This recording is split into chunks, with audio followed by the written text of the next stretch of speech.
안녕하세요. 얼마 전 파혼하게 된 20대 후반의 여성입니다.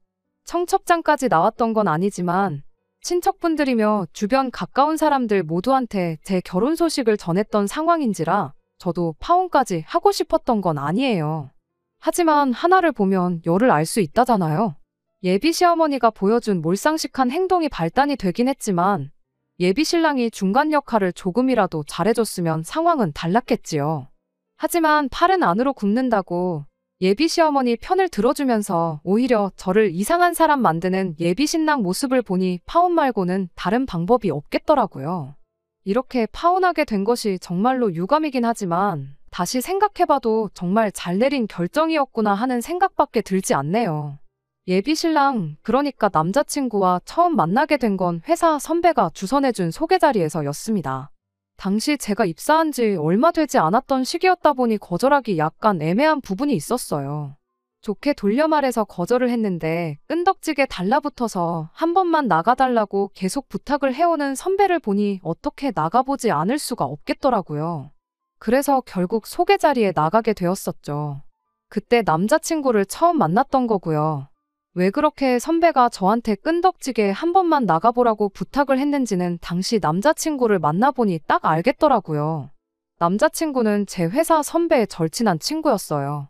과거에 회식 자리에서 단체로 사진을 찍었던 적이 있는데 그 사진을 회사 선배 친구인 남자친구가 우연찮게 보게 되었고 그때부터 집요하게 저를 소개해달라고 부탁을 했었답니다. 10번 찍어 안 넘어가는 나무가 없다는데 당시 연애에 큰 흥미가 없었던 저도 끈덕지게 연락해오던 남자친구를 무시할 수는 없었어요. 직장 선배도 중간에서 노력을 많이 하기도 했었고요. 그렇게 결국 2년이 닿아서 남자친구와는 연애를 시작하게 되었죠. 2년간의 연애 후 남자친구의 청혼에 제가 결혼을 결심하게 되었던 만큼 연애하는 동안은 저에게 참 잘해주던 사람이었어요. 별 쓸데없는 걸 가지고 제 속을 썩이는 일도 없었고 이 사람이라면 평생 내 편에 서주겠구나 하는 확신이 있었죠. 먼저 결혼해서 가정을 꾸리고 살고 있던 저랑 정말 친한 친구가 있었는데 그 친구가 조건 보고 결혼하는 것도 좋지만 저를 많이 좋아해주는 사람하고 결혼하는 게 행복으로 가는 지름길이라는 조언을 해줬던 게 한몫했던 것도 있었고요. 아무튼 그렇게 남자친구와 결혼을 약속하게 되었습니다. 연애하는 동안은 예비 시어머니라는 사람을 겪을 일이 전혀 없었다 보니 정말 저도 조만간 가정을 꾸리고 행복한 결혼 생활을 시작하겠구나 하는 생각뿐이었습니다. 하지만 예비 시어머니께 처음 인사를 드리러 갔을 때 제 생각보다 결혼이라는 게 훨씬 더 힘든 일이겠구나 하는 느낌을 지울 수가 없었어요. 첫인상부터가 정말 대단하신 분이셨거든요. 처음 인사드리러 갈 때 빈손으로 갈 수는 없으니 여러모로 고민을 많이 했습니다. 남자친구가 저희 집에 결혼 허락받으러 처음 인사 왔을 적에는 과일 바구니를 사들고 왔었어요. 저도 똑같이 과일 바구니 가져가면 쉬운 일이겠지만 그렇게 할 수는 없었습니다. 남자친구가 자기 집 식구들은 전부 과일들을 안 좋아한다고. 여름에 한참 더울 때 수박 몇 통 사 먹는 거 말고는 집에서 과일 구경을 하기가 힘들다는 이야기를 연애할 때 해줬던 적이 있었거든요. 그런 상황인데 남자친구가 과일 바구니 가져왔다고 저도 똑같이 과일 바구니를 가져가면 성의가 없다고 생각하진 않을까 싶기도 했고 말이죠. 그래서 이것저것 고민하다가 꽃다발과 식사하기 전에 간단히 먹을 수 있는 전통차를 가져갔어요. 예비시댁에 도착해 먼저 인사부터 드리고 식사는 근처에 남자친구가 예약해놓았다는 고깃집에서 외식을 할 계획이었거든요. 그런데 그때 반응이 참 안 좋았었습니다. 예비 시어머니가 제가 들고 온 꽃다발을 보자마자 표정이 일그러지는 게 제 눈에도 딱 보였어요.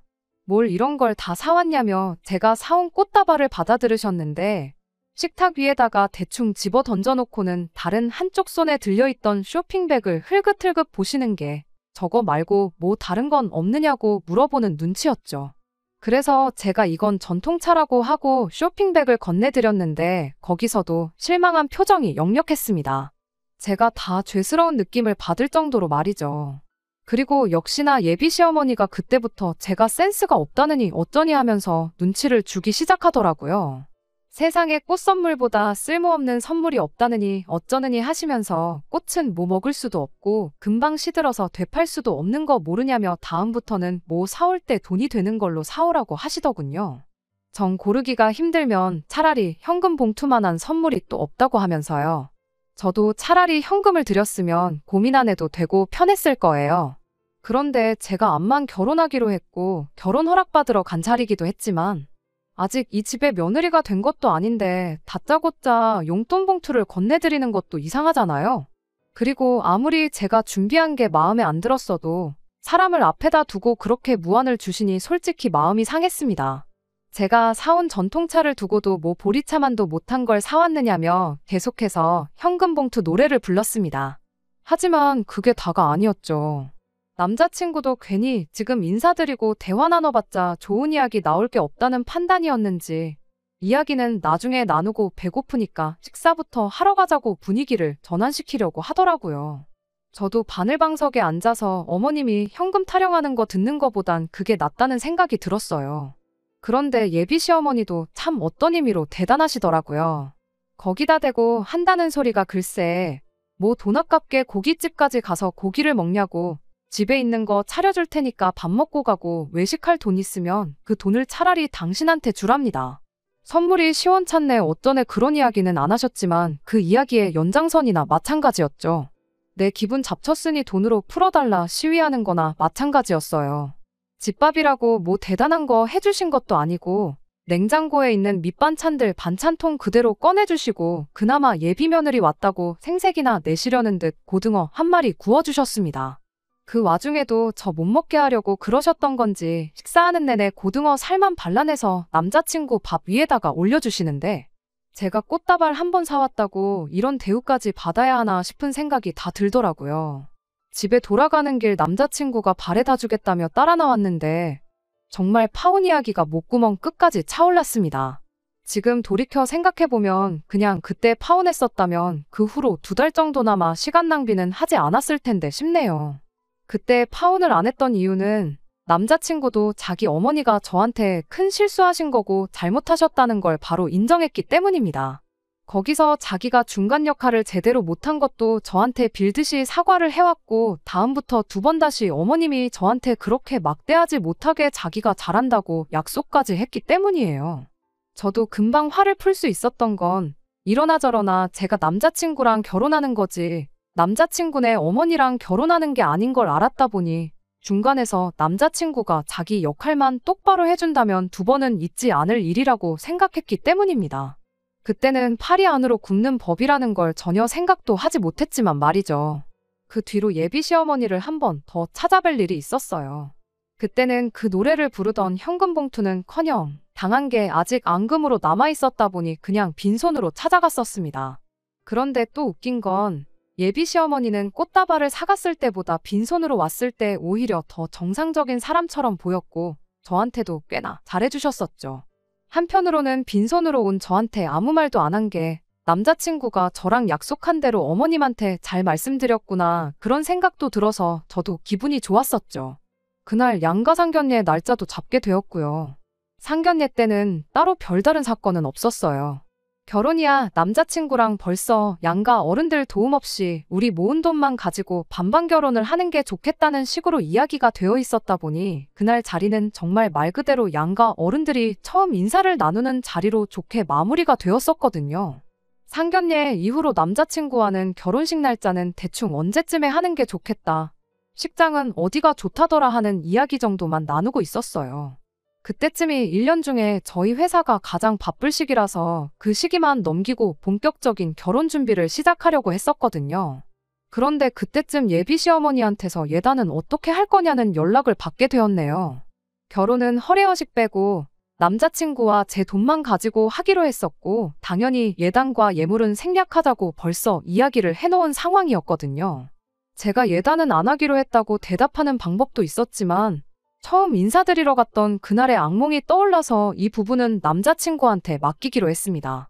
어머님께는 남자친구랑 이야기해보겠다는 간단한 대답만 했고 바로 남자친구한테 연락해서 이 부분은 잘 좀 설명드리라고 부탁을 했었죠. 남자친구는 알겠다고 자신있게 대답을 했는데 며칠 뒤에 아무리 생각해봐도 친척들 보는 눈이 있는데 예단을 생략하는 건 경우가 아닌 것 같다며 최소한이라도 하는 게 어떻겠냐는 말을 꺼내왔습니다. 그래서 알겠다고 대답했죠. 대신 저도 예단한 만큼 예물을 받아야겠으니 그리 알라고 말했죠. 알겠다고 그럼 그렇게 하자고 대답한 남자친구였는데 그 뒤로 예단에 대한 이야기는 쏙 들어갔어요. 주거니 받거니 하는 거니 상관없다 생각했으니 안 해도 그만, 해도 그만이었던지라 저도 먼저 이야기 나올 때까지는 예단을 어떻게 해야 하느냐 물어보진 않기로 했었죠. 그러던 와중에 파혼을 결심하게까지 만든 사건이 터져버리게 되었습니다. 회사가 바쁜 시기라 정신없이 일하고 있던 중이었는데 예비 시어머니한테서 전화가 한 통 걸려왔어요. 무슨 일로 전화를 다 하셨나 싶었는데 다짜고짜 당신이 지금 저희 회사 근처에 와 계시답니다. 저희 회사가 예비시댁에서 거리가 있다 보니 예비 며느리 보겠다고 일부러 지나가다 들리신 건 아닌 것 같고 작정하고 찾아오신 건가 하는 불길한 생각부터 들었어요. 원래는 야근을 해야 했는데 상황이다 보니 회사에 양해를 구하고 저 먼저 정시에 퇴근을 하게 되었죠. 예비 시어머니가 저를 기다리고 있었을 근처 카페로 갔는데 세상에 카페 밖에서 저를 기다리고 계셨어요.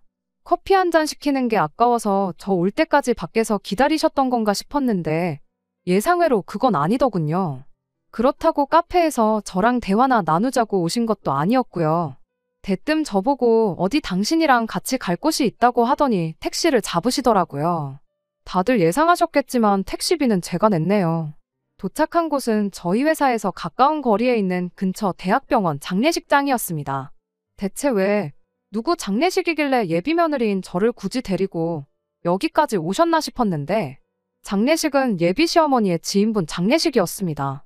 굳이 정확하게 짚어서 말한다면 예비 시어머니 고향 친구분의 남편 되시는 분의 장례식이었죠. 그러니까 저한테는 생판남이나 다름없는 사람이고요. 제가 아닌 예비 시아버지, 적어도 아들인 남자친구와 같이 가야 마땅한 장례식에 왜 저를 데리고 오셨나 했더니 아니나 다를까 장례식장 앞에 있는 ATM기를 가리키더니 저보고 부조금하게 저기서 한 50만 원 정도만 뽑아오라 시키는 겁니다. 예비 시어머니가 50만 원이 없어서 그런 건 당연히 아닐 거라는 생각이 들었고 굳이 저를 데려온 이유가 제 돈으로 부조를 하려고 그랬던 거구나 하는 걸 대번에 알게 되었죠. 거기서 대판 싸우는 방법도 있었겠지만 앞만 모르는 사람일지라도 장소가 장례식장 앞인데 거기서 싸워봐야 뭐 하겠냐는 생각이 들더라고요.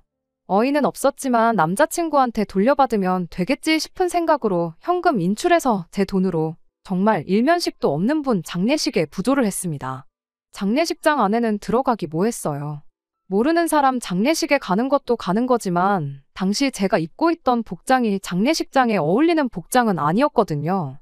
예비 시어머니가 너네 회사는 얼마나 막 나가는 회사길래 정장도 안 입고 출근을 하냐고 하셨는데 요즘 복장 가지고 그러는 회사가 얼마나 된다고 저러시나 싶었죠.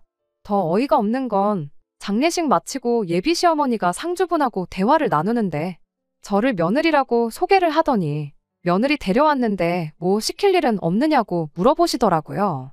어머님 친구분도 어리 빠져서 얘가 뭔 소리를 하는 건가 하는 표정으로 어머님을 한번 쳐다보고 또 저를 되게 안쓰러운 표정으로 쳐다보시더군요. 그분이 어머님께 장례식장인데 당연히 일하는 사람들이 다 알아서 해주니 그런 거 신경 쓰지 말라고 마음만 받겠다고. 다행히 정리를 잘해주셨어요. 장례식 끝나고 나와서는 예비 시어머니가 오랜만에 외출을 했더니 다리가 아프시다며 올 때는 지하철 타고 왔는데 갈 때는 도무지 지하철을 못 타겠다. 택시를 타야겠다 하시는 겁니다. 누가 들어도 택시비 대신 내주고 택시 태워서 집에 보내달라는 말로 들렸는데 저도 일부러 못 알아듣는 척 했어요. 다리 아프시면 택시 타셔야죠. 택시 타고 가는 게 훨씬 편하죠 하면서 맞장구만 쳐줬지. 제가 택시 잡아드리겠단 말은 끝까지 안 했습니다. 그리고 집에 돌아왔네요. 남자친구한테 내 돈으로 낸 부조금을 돌려달라고 해야 하나 말아야 하나 여러모로 생각을 하면서 전화기를 들었다 놨다 하고 있는 와중에 제 마음을 읽은 건지 남자친구한테서 전화가 걸려왔습니다. 전화를 받자마자 남자친구의 열받은 목소리가 들려왔어요. 연애하면서 정말 사소한 다툼 말고는 크게 싸운 적이 없었는데 그 어느 때보다 화가 잔뜩 나 있는 남자친구의 목소리를 들으니 당황스럽더라고요. 왜 그렇게 화가 났나 했더니 예비 시어머니가 다리 아프다는데 지하철 태워서 보내는 게 말이나 되냐며 저보고 제정신이냐고 따져 물으려고 했던 전화였네요. 저도 치사해서 말할까 말까 고민하고 있었는데 남자친구가 먼저 저렇게 나오니 말을 안 할 수가 없겠더라고요. 그래서 오늘 무슨 일이 있었는지나 아냐? 내가 회사에 양해까지 구하고 일찍 퇴근해서 어디를 다녀왔는지나 알고 나한테 열을 내는 거냐 따져 물었습니다. 세상에 태어나서 얼굴 한번 마주친 적 없는 분 장례식장에 가서 내 돈으로 부조금 50만 원 내고 왔다고. 안 그래도 그것 때문에 당신한테 한마디 해야 하나 말아야 하나 고민하고 있었는데 당신이 먼저 화를 내주니 할 말은 해야겠다고 당장 제 통장으로 50만 원 보내라고 했습니다. 예비 시어머니도 어이가 없다고 어떻게 당신 친구분 배우자 장례식장에서 예비 며느리 돈으로 부조를 할 생각을 하실 수 있냐고 같이 따졌죠. 처음 인사드리러 간 날부터 해서 무조건 제 편이 되어주겠다. 앞으로 중간 역할 잘하겠다던 남자친구는 온데간데 없고 가족이라고 눈에 불을 켜고 어머님 편을 들더군요. 어차피 너랑 나랑 결혼하면 시댁 경조사는 당연히 참석해야 되는 거 아니겠냐고. 너는 그깟 50만 원 부조하고 온 게 아까워서 복수하겠다고 다리 아파서 힘들어하시는 예비 시어머니 택시 한 번 안 태워주고 그 사람 미어터지는 시간에 지하철을 태워보냈어야 했냐며 성질을 부리는 겁니다. 그 말을 듣자마자 이미 제 머릿속에는 파혼이라는 카드밖에 떠오르지 않았어요. 처음 인사드린 날에 참고 넘어갔다고 해서 두 번째, 세 번째도 참아야 하는 법은 없잖아요? 남자친구한테 딱 잘라서 말했습니다.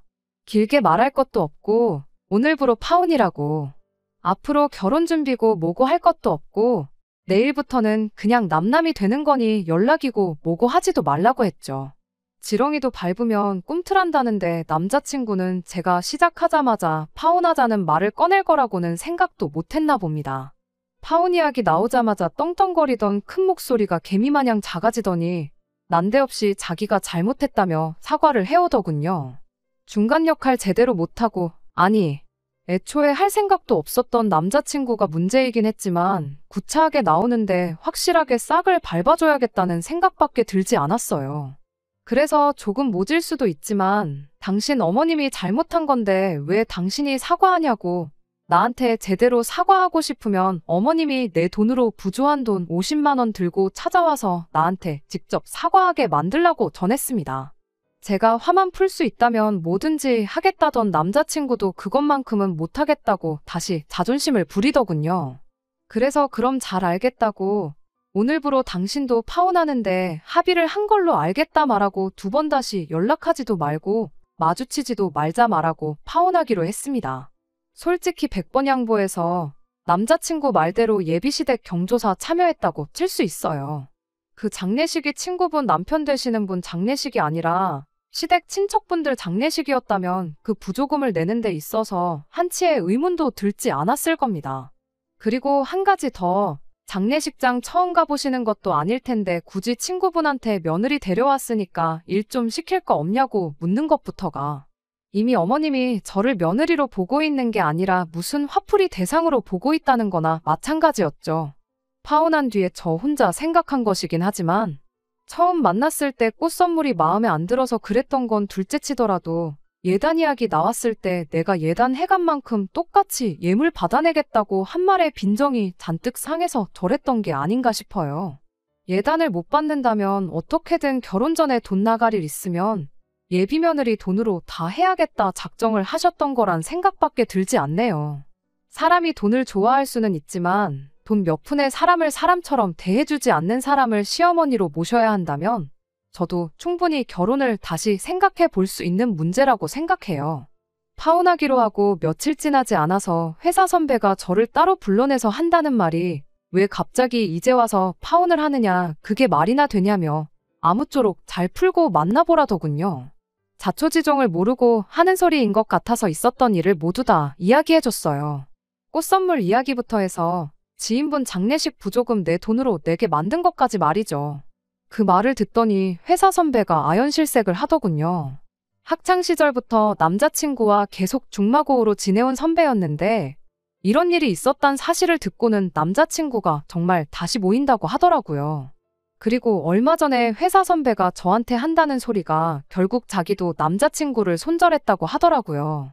곰곰이 생각해보니 그동안도 자기 돈 몇 푼 쓸 때는 엄청 생색내고 친구들 돈 쓸 때는 엄청 궁시렁대고 그랬었나 보더라고요. 그 말 들으니 남자친구도 결국 예비 시어머니랑 다를 바가 없이 똑같은 사람이었구나 싶었고, 파혼을 정말 잘 결정했구나 하는 생각이 들었네요. 결국 제 결혼은 쫑나고 말았고 부조금으로 들어간 50만 원은 돌려받지 못했네요.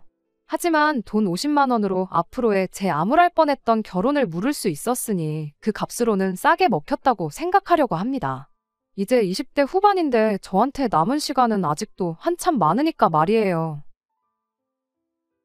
끝까지 들어주셔서 감사합니다.